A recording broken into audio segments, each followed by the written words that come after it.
In the name of God, the most gracious, the most merciful. This is the 16th word, in the name of God. When He intends a thing, His command is just to say to it, be, and it is. Look at how easy it is. When God wants something to happen, He just says, be, and it happens instantly. This verse is telling us just how incredibly easy creation is for Him. And then it says, so glory be to Him in whose hand is the dominion of all things.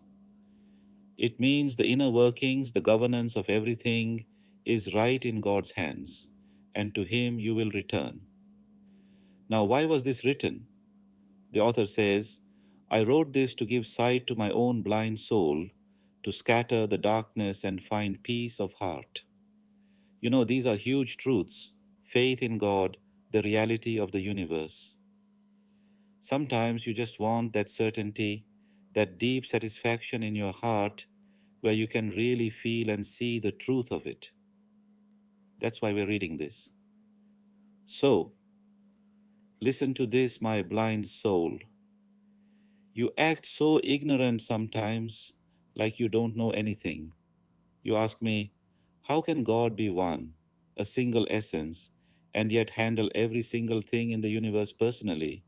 How can He have no helpers, no partners, yet be present everywhere at once? How can He be nowhere physically because He is not material, but present everywhere with His knowledge and power? How can He hold everything in His hand all at the same time? Because that is what the Qur'an says. It says God is the one who creates the sun, the galaxies, the clouds in the sky, the mountains on earth, the trees, and every single fruit, every leaf, down to the cells inside the fruit. He holds it all in His hand personally. Let me give you an example. Think of a tiny sugar cube, just the tip of your finger. Do you know, Brother Destan, that the number of atoms in that tiny space is more than all the stars in the space? It's incredible. In 1 cubic centimeter of a solid object, there are huge numbers, like 6 times 10 to the power of 23 atoms. There aren't even that many stars in the universe. And inside every atom, you have electrons, protons. And if you count the particles inside those protons, maybe one atom has as many parts as there are stars. And God creates and manages every single one of them personally. The atom and the star are the same to Him. This is how the Quran describes God. And the Quran is wise. It doesn't tell our minds to believe impossible, illogical things. It tells us things that wisdom can accept. But the mind looks at things superficially. The mind says, wait a minute. If I'm in this room making a table, I can't be in the other room doing something else at the same time. We compare God to ourselves. That's the problem.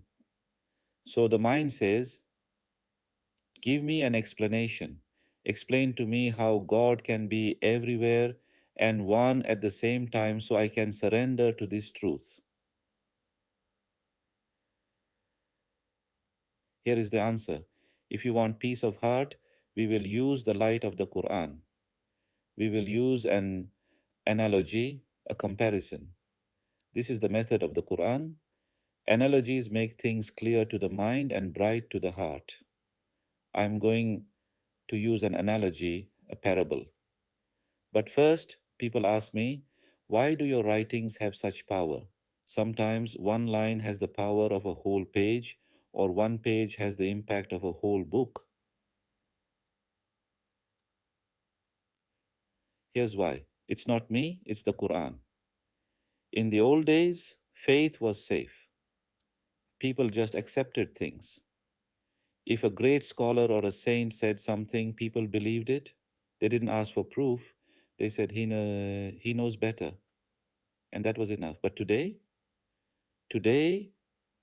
misguided science has stretched its hand into everything. You know what I mean? Science comes from Europe or wherever, and when they explain physics or biology, they don't say God made this, they say nature did this, or evolution did this over millions of years. They mix facts with godlessness. They confuse everyone's minds. So simple acceptance isn't enough anymore because this scientific doubt has infected everyone's thinking. God, in His mercy, has given us a medicine that matches the disease.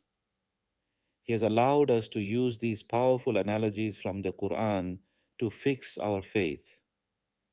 These analogies are like binoculars. You know how binoculars work? You look at a distant mountain, and suddenly the deer on the mountain looks like it's right in front of you. That's what these examples do.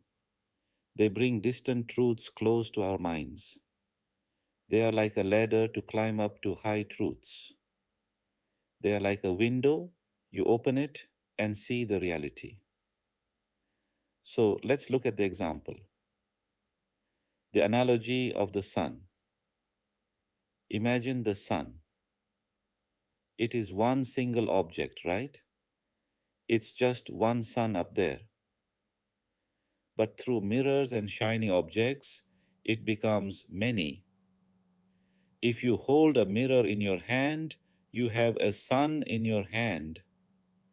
If there are 1,000 mirrors, there are 1,000 suns.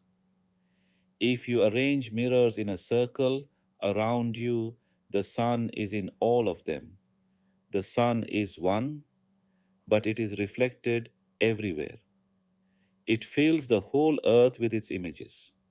Even in a drop of water on the beach or in the tiny pupil of your eye, the sun is there with its light, its heat, and its 7 colors. Think about it. The sun is millions of miles away. It covers the whole ocean, but at the same time, it fits inside a tiny piece of glass in your hand. It doesn't say, I'm busy lighting up the city of Iskenderun, so Adana, you have to wait. No, it lights up everywhere at the exact same moment. Now, let's go deeper. There are 3 types of reflection or presence. First, the reflection of solid physical things. Like if you hold a chair in front of a mirror, the reflection looks like a chair, but it's not a chair, it's dead. It has no life, it's just a picture. If you walk into a room full of mirrors, you see thousands of yous, but only the real you is alive. The rest are fake. Second, the reflection of luminous physical things, like the sun. The sun is material, but it gives off light. Its reflection in a mirror isn't the actual sun, but it's not just a dead picture either. It has light, it has heat, it acts like the sun. Now imagine if the sun had consciousness. Imagine if the sun's heat was its power and its light was its knowledge. If the sun were alive, it could talk to you through your mirror. It could be present with you in your hand while being in the sky. It could communicate with everyone on earth individually, all at the same time, through these mirrors. We actually see this with technology now, don't we? Look at our cell phones. You can be one person, but you can be on a video conference with 100 people. You are seen on 100 different screens in different parts of the world. You can talk to them, and they can see you. If we can do this with a piece of metal and glass, don't you think the creator of the universe can do more?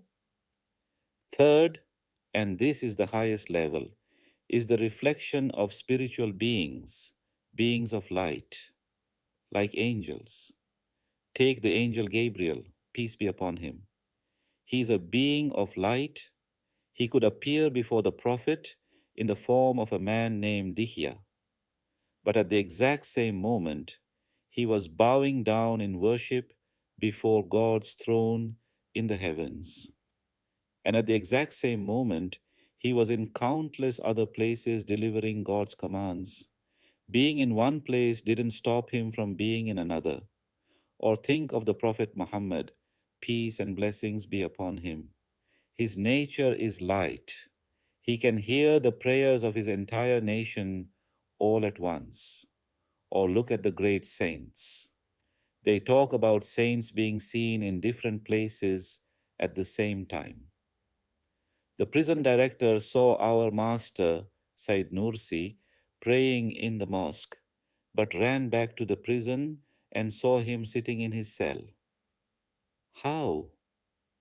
Because their spirits are luminous.